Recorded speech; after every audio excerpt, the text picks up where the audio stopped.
I was editing this video and I realized that it's best at the start to put a 1 minute, 1 minute and a half summary of it to try to convey the whole message if possible. Then you decide if you want to stay or not, and you will know what to expect and maybe what to search after.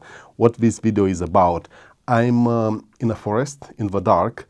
The aim is to explain to you why I use or not a thrower, a torch that throws deep into the dark, why I use or not a floater, a torch, a tactical torch. They all are tactical torches, but during the video I will say a thrower, a floater and a tactical. The tactical is actually the real tactical. It is the subcategory, so you have they all are tactical, but there is a real tactical torch. The purpose of that is for tactical, because the thrower, it is a tactical torch, the floater, it is a tactical torch, but they have these edge case usages, right? The thrower goes deep into the dark, the floater floats the whole proximity, the surrounding area, and you can see a wide field of view, you can cover that. And then you have a real tactical. The real tactical tries to combine a thrower with a floater and in a very small body, from there giving you both the leverage of floating the area and then the advantage of throwing deep into the dark. So the aim of this video is to help you see the type of beams, throwing, floating, and then tactical, and then to explain where I might use the thrower, where and when I'm using the floater, and why do I have a tactical, and how do I see the tactical fitting into this whole thing. During the video, I also have a headlamp on my head. First of all, for emergency, in case something happens and something starts chasing me and I'm throwing with the tacticals to whatever chases me, to still have something to see where I'm going and where I'm running. And then to help you see the difference between going only with a headlamp and having aids like a thrower, a floater, and then a real tactical.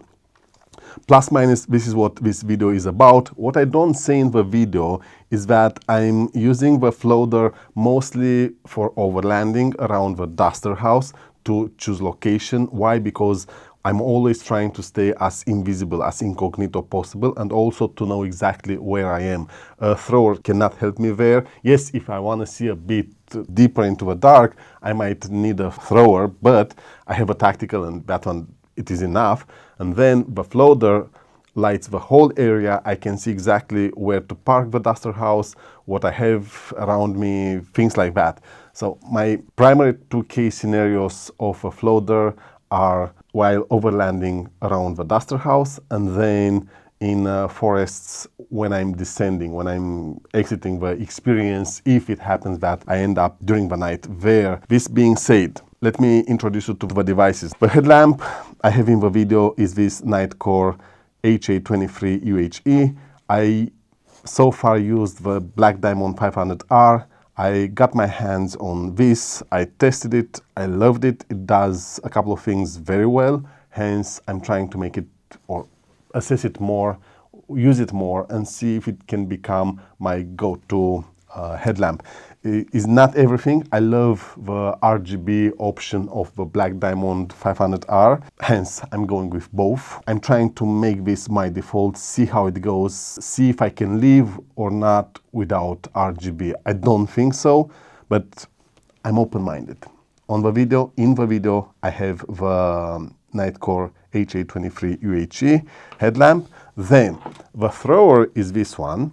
I bought it at the time because everyone was saying it's the best. This is the Acebeam L19 2.0. I checked on internet and everyone told me it is the best. Okay, if it is the best, I will buy this one. And it was more affordable compared to other options out there. It is quite bulky, quite heavy, but this is the thrower that you will see in the video.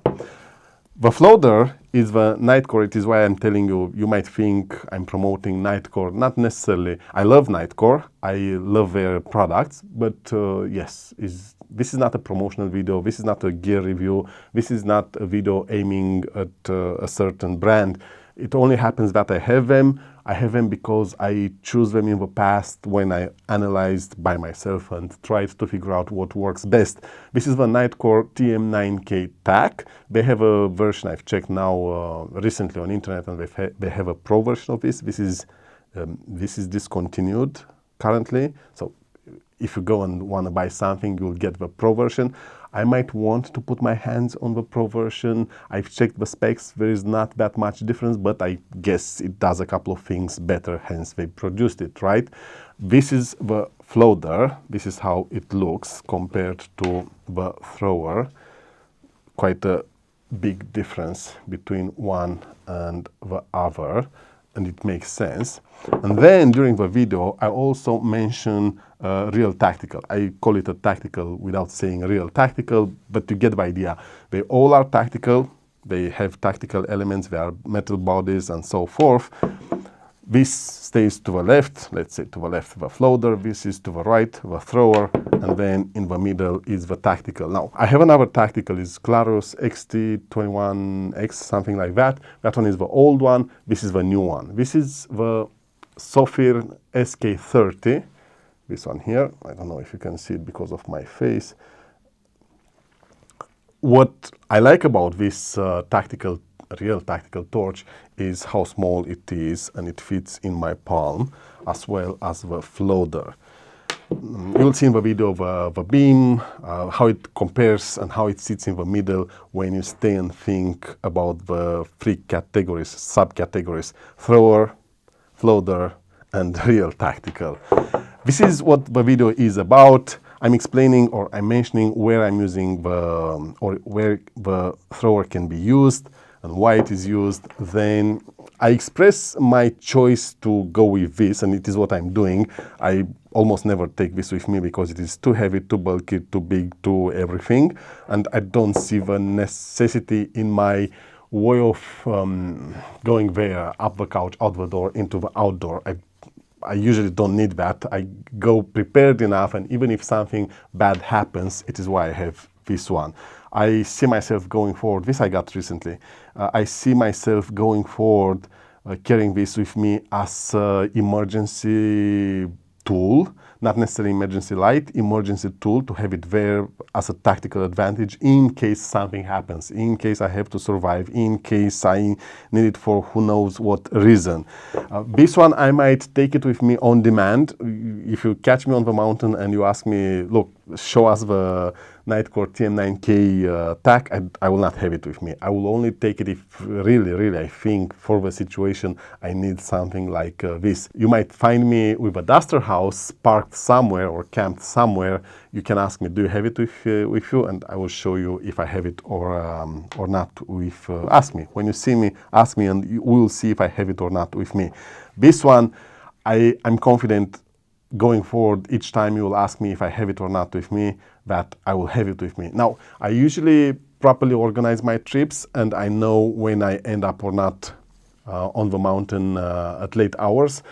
My advice is, don't be too cocky and too confident.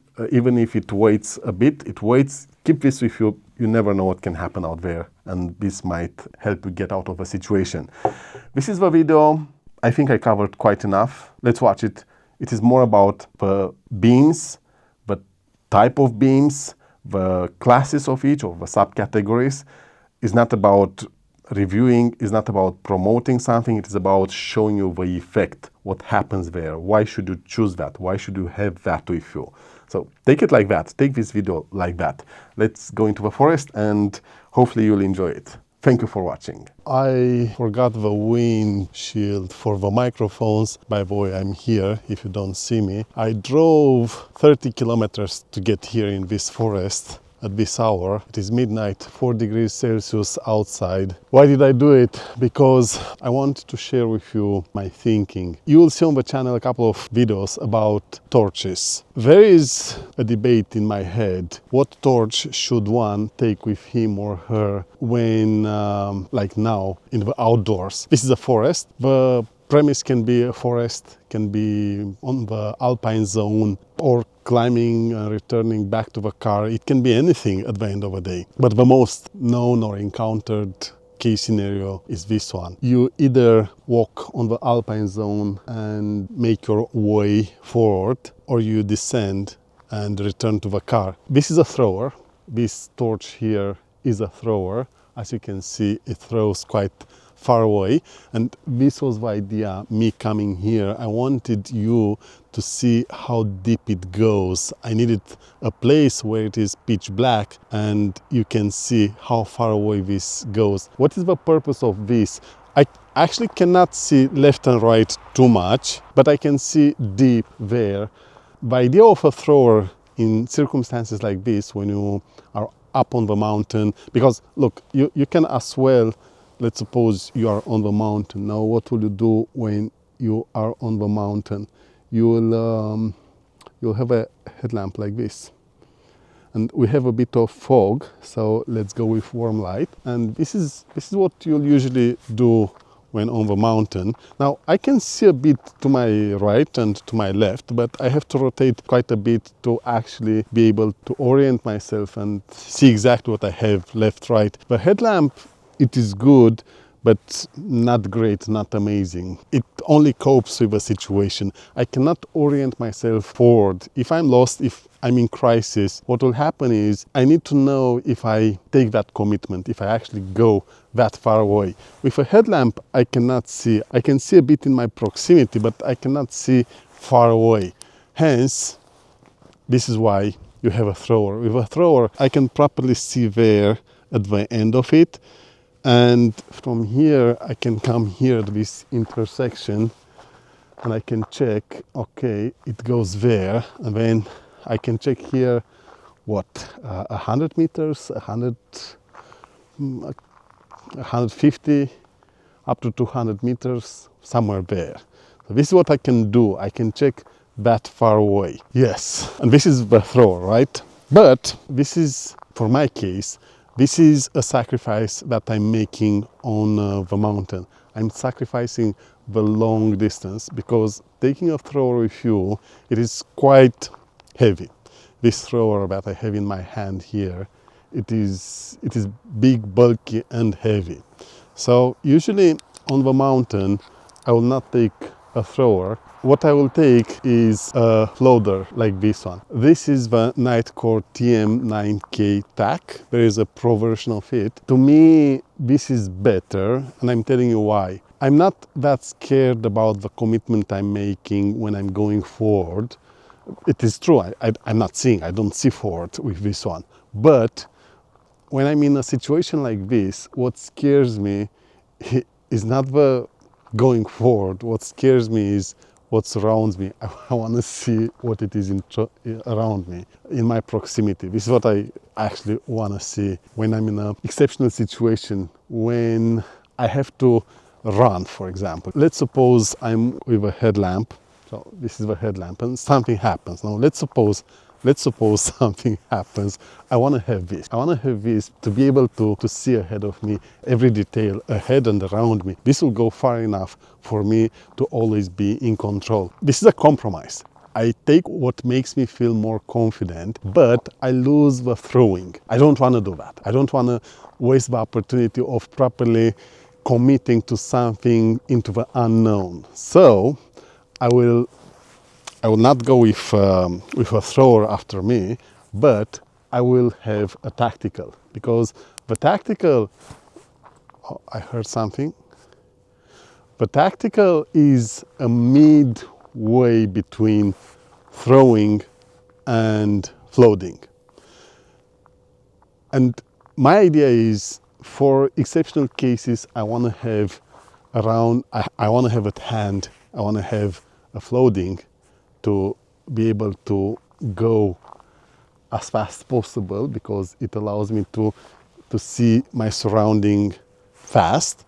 You see, with a tactical, I have to keep looking right, left. I have 1, 2, 3, 4, 5 movements, 5 stops for me to cover as much terrain. Look what will happen with floating. You see, it is 1, I see everything here, 2, 3. It is way faster to make sense of what it is around me.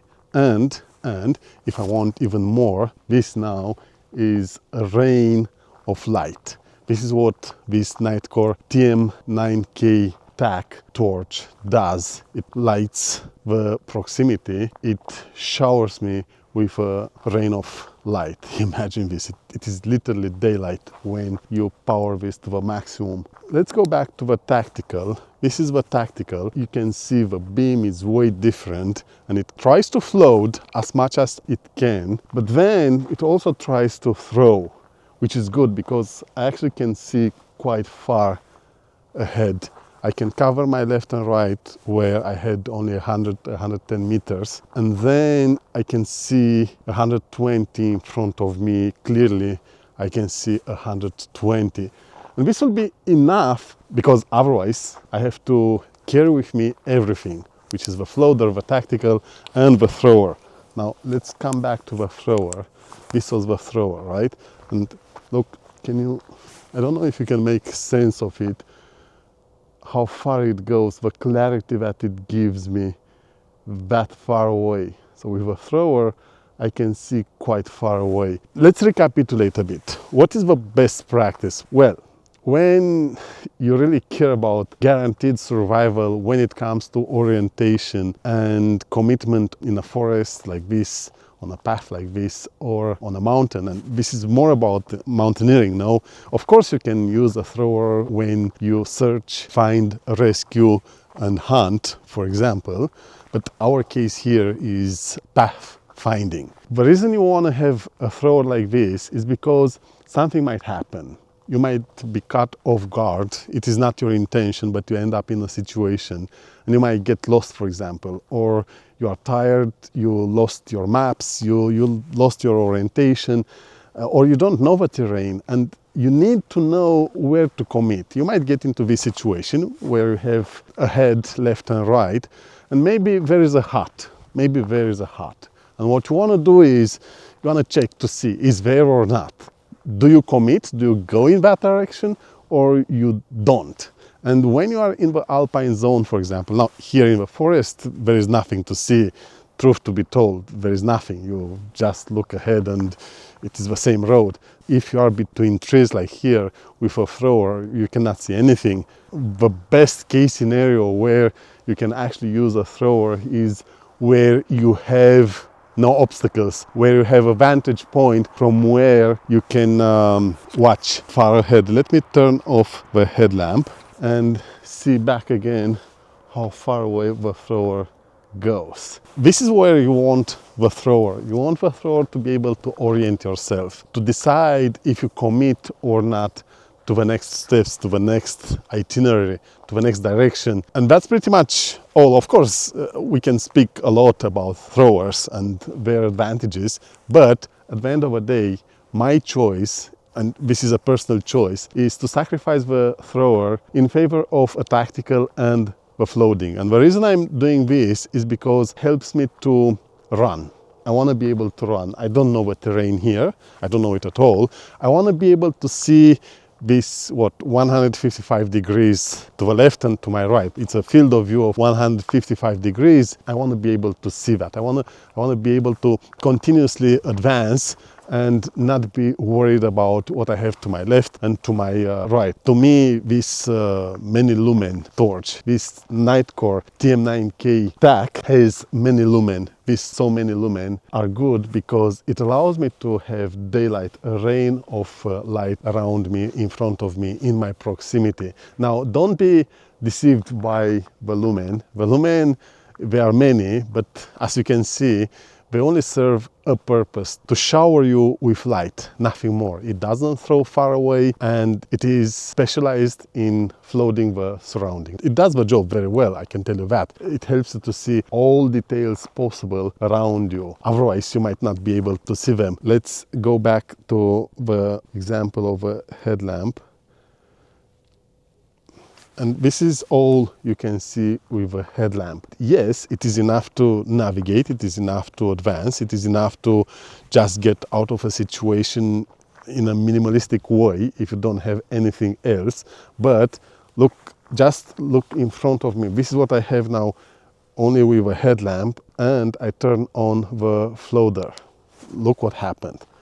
in a split of a moment, it is way better. I can see way more. If I need to make sense of everything, I just go to power mode. I have a confidence of a field of view. This is the idea with the floating, and this is what this Nitecore TM9K TAC does. But again, I don't feel comfortable relying only on the floater. The floater is good. It serves a specific purpose. I know that I can commit to something. I usually have maps. I usually know the terrain. I usually take enough precautions to make sure I'm not in a bad spot when it comes to that. And either way, if you have to advance like that, to make that type of commitments and you are lost or you don't know where you are going, a thrower can help you, but really it no longer matters. There are many other problems you have to think about, many other challenges that you have to solve. Having a thrower with you is the last thing you'll have in your head. And again, because I don't want to compromise that much when it comes to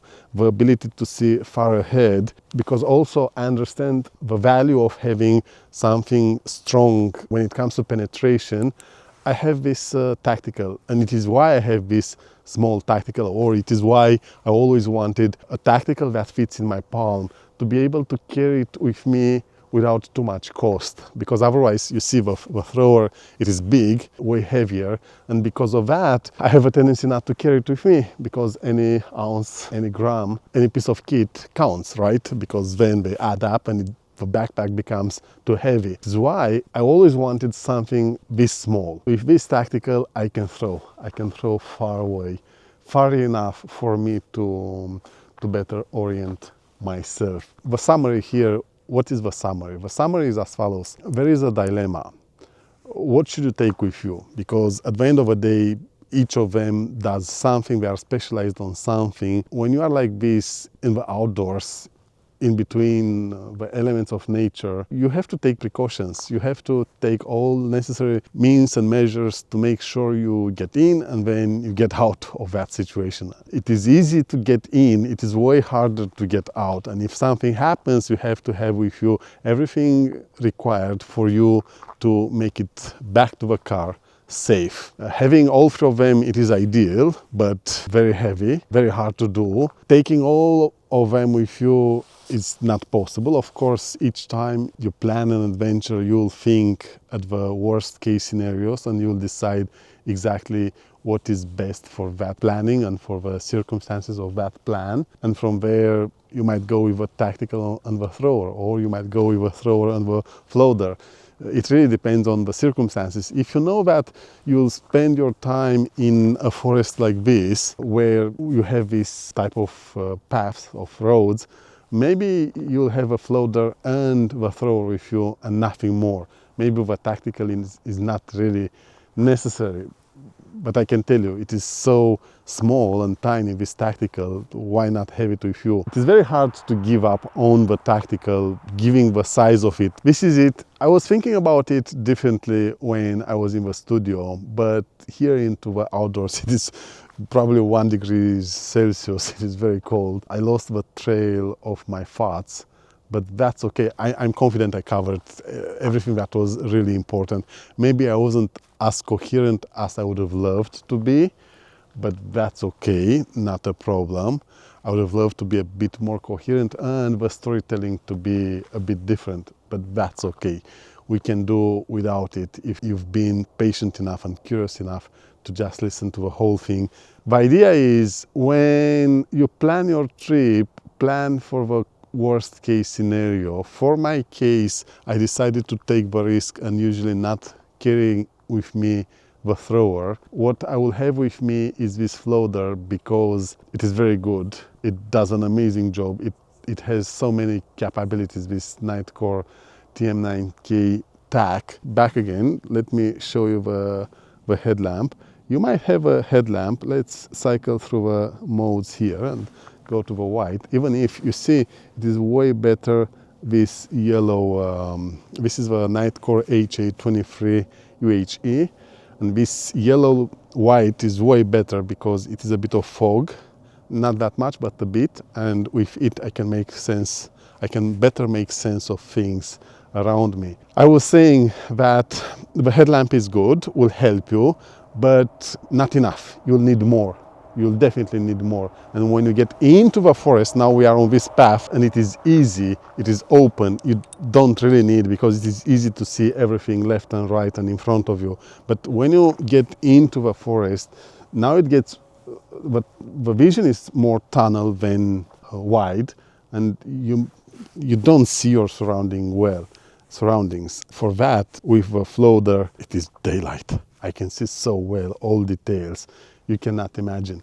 It might be that you'll not continuously use the floater because it will run out of battery fast, but you'll have it at hand if you can use and leverage your hands. If you don't need your hands for anything else, then you'll use the floater. And the reason you want to use the floater is because it guarantees the next step you put is healthy, it is safe.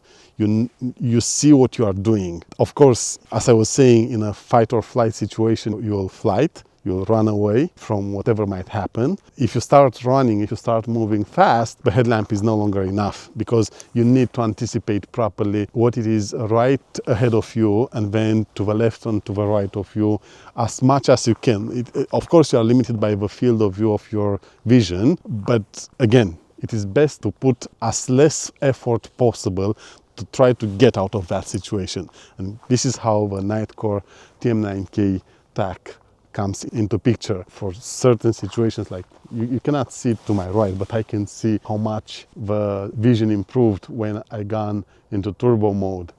I can see everything. It's like daylight. To make sure you are actually fully covered, just take a small tactical like this one in my palm. The headlamp tries its best. It is a more uniform beam.